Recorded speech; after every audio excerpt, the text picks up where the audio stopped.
என் குருநாதர் எழுத்து சித்தர் பாலகுமார சார் அவர்களை மனதார வணங்கிவிட்டு உங்களுடன் பேச தொடங்குகிறேன்.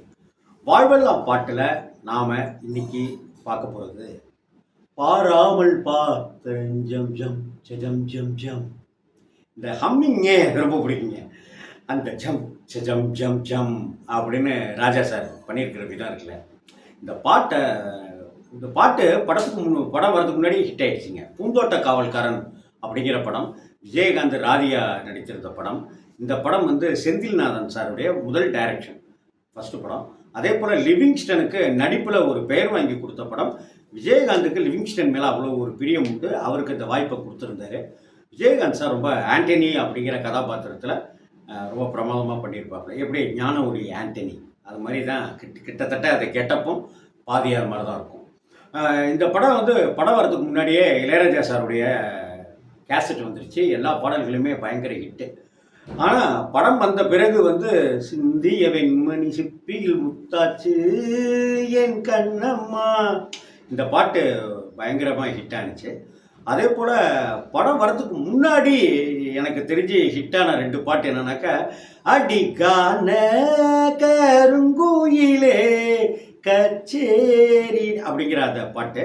அப்புறம் அந்த பாராமல் பார்த்து நெஞ்சம் ஜம் ஜம் ஜம் ஜம் அப்படிங்கிற அந்த பாட்டு. படம் பார்க்கும்போது நான் கொஞ்சம் ஷாக் ஆகிட்டேன். என்னடா இது கேப்டனுக்கு இல்லையா அந்த பாட்டு, விஜயகாந்த் சாருக்கு இல்லையா அந்த பாட்டு அப்படிங்கிற ஒரு எண்ணம் இருந்தது. ஆனால் அந்த பாட்டு சரியான ஒரு காதல் ஜோடி, இளம் ஜோடிக்கு தான் அப்படின்னு. ஆனந்த்னு ஒரு நடிகர், அவரெல்லாம் நம்ம தமிழ் சினிமா ஏனோ தெரியல சரியாக பயன்படுத்தியிருந்தால் அந்த பையன் அந்த நடிகர் ஒரு நல்ல ரவுண்டுக்கே வந்திருக்கலாம். வாணி விஸ்வநாத் அந்த ஹீரோயின் கேரக்டர், அவங்க 2 பேரும் தான் ஊரை விட்டு ஓடி வந்துடுற மாதிரி, ஓடி வந்தவங்களுக்கு அடைக்கலம் கொடுக்குறதா விஜயகாந்தும் ராதியாவும் இருக்கிற மாதிரி இருக்கும். அவங்களுக்கு உண்டான காதலராக அந்த பாட்டு பாராமல் பார்த்து நெஞ்சம் ஜம் ஜம் ஜம் ஜம் அப்படின்னு. இந்த பாட்டுக்கு ஒரு வயலின், ஒரு கிட்டார் அப்படிங்கிற ஒரு விஷயம், அப்புறம் ஒரு ஃப்ளூட்டு அப்படின்னு இருக்கிற இடங்கள் எல்லாமே ரொம்ப அழகாக இருக்கும். மனோ சார் இந்த பாட்டை பாடியிருப்பார். கிட்டத்தட்ட எஸ்பிபி சாருடைய சாயல் இருக்கும். ஆனால் இந்த பாட்டில் என்னமோ எனக்கு ஜெயச்சந்திரனையோ ஜெயசுதாஸையோ நினைவுபடுத்துகிற மாதிரியும், டக்குன்னு எஸ்பிபியை நினைவுபடுத்துகிற மாதிரியும் 2 விதமாகவே நான் ஃபீல் பண்ணேன். அப்படி பாடியிருப்பார் மனோ சார். சித்ராமா இந்த பாட்டை சேர்ந்து பாடியிருப்பாங்க. இந்த பாட்டை எழுதுனது யாருன்னு சொன்னாக்க நீங்கள் ஆச்சரியப்படுவீங்க. இந்த பாட்டை எழுதுனது வாலியோ கங்கையமரனோ இது வைரமுத்துவோ அது மாதிரிலாம் கிடையாது. இசையமைப்பாளர் கரகாட்டக்காரன் தந்த டைரக்டர் கங்கையமரன் சாருடைய பாட்டு. எத்தனையோ ஹிட்டு பாடல்களை கொடுத்துட்டு மனுஷன் அமைதியாக இருக்கார். அந்த பாட்டெல்லாம் அவர் எழுதுனதான்றதே நமக்கு தெரியாது. அவ்வளோ ஹிட்டு பாட்டு எழுதியிருக்கிற ஒரு அட்டகாசமான கவிஞர் தான் கங்கையமரன் சார். இந்த பாட்டில் பார்த்தீங்கன்னா, பாராமல் பார்த்து நெஞ்சம் ஜம் ஜம் ஜம் ஜம், போடாமல் போட்ட மஞ்சம் ஜம் ஜம் ஜம் ஜம். உடனே மனோ பாடுவார், இரு பார்வை அது பாடட்டும், இரு பார்வை பாடட்டும் ராகங்கள், பாராமல் பார்த்த நெஞ்சம் ஜம் ஜம் ஜம் ஜம் டடங் டங் அப்படின்னு ஒரு மியூசிக் வரும். போடாமல் போட்ட மஞ்சம் ஜம் ஜம் ஜம் ஜம் டடங் டங் டங் அப்படின்னு ஒன்று வரும். அந்த அந்த இடம் ரொம்ப அழகாக இருக்கும். அதுக்கு இந்த வரிகள் முடிஞ்ச உடனே அப்படின்னு ஒரு ஃப்ளூட்டுங்க. ஃப்ளூட்டுனாலே அது இளையராஜா சாருக்கு ஏதோ ஒரு தனி குஷி வந்துடுமா என்னன்னு தெரியல. ஃப்ளூட்டு, கிட்டாரு, தபேலா, மிருதங்கம் பின்னிடுவார். ஃப்ளூட்டு விளையாடிட்டே வரும். ஒரு கட்டத்தில் ஃப்ளூட்டு, மிருதங்கம் சேரும் லேசாக, அப்புறம் வயலின் அப்படின்னு அப்படியே ஒன்று குழஞ்சி 2 பேரும் ஏதோ காதலர்கள் பேசிக்கிற மாதிரி அது பேசிக்கும். டக்குன்னு ஒரு இடத்துல அடி நிப்பாட்டி திரும்ப ஸ்பீடு முடுக்கடி நித்திரை கெட்டது கண்ணே என் சித்திர பெண்ணே, இந்த மாதிரி சிம்பிளான வரிகளை தான் கங்கைமரன் சார் பயன்படுத்துவார். ரொம்ப கடினமான வரிகளெல்லாம் போட மாட்டார். இப்போ பார்த்தீங்கன்னா, பாராமல் பார்த்த நெஞ்சம், போடாமல் போட்ட மஞ்சம், இரு பார்வை அது பாடட்டும். இப்போ நித்திரை கெட்டது கண்ணே என் சித்திர பெண்ணே, தூக்கம் போச்சுடி கண்ணே, என்னுடைய சித்திரம், என்னுடைய ஓவியம், ஓவிய பெண்ணே அப்படின்றாரு. ரொம்ப சிம்பிளா, நித்திரை கெட்டது கண்ணே என் சித்திர பெண்ணே, முத்திரை கண்டது முன்னே நீ தொட்டதன் பின்னே. இந்த வரையில முத்திரை கண்டது முன்னே நீ தொட்டதன் பின்னே இப்படி வச்சுட்டு விளையாடுவார் வார்த்தைகள்ல. பூபாலம் கேட்டேனே பெண்மானை பார்த்தேனே பேசாமல் நின்றேனே பெண் என்று ஆனேனே. எந்த விஷயத்த சொல்லிட்டாரு பாருங்க.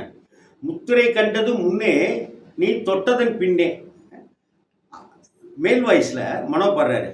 பூபாலம் கேட்டேனே பெண்மானை பார்த்தேனே. உடனே சித்ராமா பாடுறாங்க. பேசாமல் நின்றேனே பெண் என்று ஆனேனே. அப்படியே பெண்ணாகவே உணர்ந்த தருணமா அதை ஃபீல் பண்றாங்களாம் ஹீரோயின். கட்டளையிட்டதும் பட்டதும் தொட்டதும் கற்பனை அல்ல. வரிகள் பார்த்தீங்களா? கட்டளையிட்டது பட்டதும் தொட்டதும் கற்பனை அல்ல. இள வெற்றிலை என்றொரு வெற்றிலை கண்டது அற்புதம் அல்ல. உடனே சித்ராமா, நீ தொட்டதும் சுட்டது பட்டுடை விட்டது நானும் சொல்ல. பாராமல் பார்த்த நெஞ்சம் ஜம் ஜம் ஜம் ஜம் டடங் டங். எப்படி பாருங்க இந்த பாட்டு நமக்குள்ளார ஒரு குதூகலத்தை ஒரு சந்தோஷத்தை கொண்டு வந்துடும். இந்த பாட்டை எப்போ கேட்டாலும் சரி ஒரு ஜாலியான ஒரு உணர்வுக்குள்ளார வந்துடும். அது காதலாக இருக்கணும்னு அவசியம் இல்லை. ஆனால் ஒரு ஜாலியான ஒரு சுதந்திரமான மனசு தக்கையாகி போகிற மாதிரியான ஒரு விஷயத்துக்குள்ளார இந்த பாட்டு என்னைய கொண்டு வந்திருக்கிறத நான் பார்க்குறேன். திருச்சியில் இந்த பாட்டை நான் கேட்ட தருணங்கள் நல்லா ஞாபகத்துக்கு வருது. திருச்சியில் ரம்பா தேட்டரில் இந்த படம் ரிலீஸ் ஆனப்போ நான் பார்த்தது, அதுக்கப்புறம் 5-6 தடவை இந்த படத்தை பார்த்ததுலாம் நினைவுக்கு வருது போகுது. அதுக்கு அடுத்தாப்புல மெல்லிய மல்லிகை பூவே புது மெல்லிசை பாடு வள்ளியின் மெல்லிடை மேலே புது சங்கதி போடு. இசையா, அதனால இங்கே சங்கதின்ற. மெல்லிய மல்லிகை பூவே புது மெல்லிசை பாடு, ஃபீமேல் சொல்றாங்க. வள்ளியின் மெல்லிடை மேலே புது சங்கதி போடு. பூந்தேகம் தாங்காது நீ வந்து சேராது. நீ வந்து சேராம என்னுடைய தேகம் தாங்கலடா, தவிக்கிறேன். அதாவது அப்படியான ஒரு காம விஷயத்த ரொம்ப அழகாக பண்ணுறாங்க. இந்த பாட்டையும் நான் சொல்லி ஆகணும். இந்த பாட்டில் ஒரு டீனேஜுக்காரங்க நடிக்கிறாங்க, ஒரு இளம் ஜோடிகள் நடிக்கிறாங்கன்றதுக்காக விரசத்தையே காமிக்க மாட்டாங்க. ரொம்ப அழகாக இருக்கும். ஒரு பகுதி வந்து 2 பேரும் டான்ஸ் அடிக்கிற மூமெண்ட்டும், இன்னொரு பகுதி வந்து நம்ம பாலுமேந்திரா சார் படங்களில் கதாநாயகனும் கதாநாயகம் அப்படியே அவங்க பாட்டுக்கு பேசிட்டு போயிட்டு இருப்பாங்க, பாட்டு வந்துட்டு இருக்கும்ல, அது மாதிரி ரொம்ப கவிதைத்தனமாக அவங்க பாட்டுக்கு பேசிகிட்டு இருப்பாங்க, பாட்டுக்கு வந்துகிட்டே இருக்கும். ரொம்ப அழகாக இருக்கும் அது. பூந்தேகம் தாங்காது என் தேவன் ஏந்தாது ஆறாது தீராது நீ வந்து சேராது பெண் இவள் வேணியில் கண்ணிமை மூடிடும் காவியம் கண்டு நான் பண்ணிய புண்ணியம் உன்னுடன் கூடிடும் என் மனம் இன்று புவி மண்ணிலும் விண்ணிலும் பொன்கவி பாடிடும் தேகம் ஒன்று. எப்படி வார்த்தை பாருங்க. பெண்ணிவள் மேனியில் கண் இமை மூடிடும் காவியம் கண்டு நான் பண்ணிய புண்ணியம் உன்னுடன் கூடிடும் என் மனம் இன்று. புண்ணியம் அப்படி இதெல்லாம் புண்ணியண்டா எனக்கு அப்படிங்கிற மாதிரியான விஷயத்த ஒரு காதல் பாட்டுக்குள்ளார ரொம்ப அழகாக கையாண்டு வச்சிருக்காரு பாருங்க எங்கே முடிச்சார்.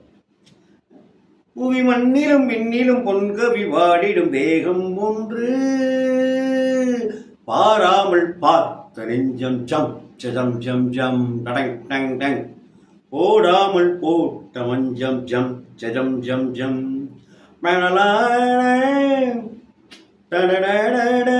இந்த பாட்டில் வர வாத்திய கருவிகள் இடையில இருக்கிறதெல்லாம் ஒரு 2 பிட்டு அப்படி கேட்டு பார்த்தீங்கனாலே இந்த பாட்டை கேட்கணும், முழுசாக கேட்கணும் அப்படிங்கிற ஒரு ஆசை ஏற்பட்டுருங்க. அதான் இளையராஜா சார், அதான் இசை, அதுதான் இசை கடவுள்னு கொண்டாடப்படுகிற இசைஞானியினுடைய பாட்டு. அந்த பாட்டை இப்போ கேட்டிங்கனாலும் ஏதோ காலையில் தான் ரீரெக்கார்டிங் பண்ணி மதியானம் அந்த பாட்டு தமிழ்நாடு ஃபுல்லாக வந்திருக்கிற மாதிரியான ஒரு உணர்வை அது தூண்டும். ஏதோ புது பாட்டு கேட்குற மாதிரியான ஒரு எண்ணத்தை ஏற்படுத்தும். அதனால தான் இந்த பாட்டு புதுசாகவே இருக்குது, நாமும் இளமையாகவே இருக்கோம். அதனால தான் இந்த பாட்டு நம்ம வாழ்வெல்லாம் பாட்டுங்கிற பட்டியலில் இடம்பெறும்.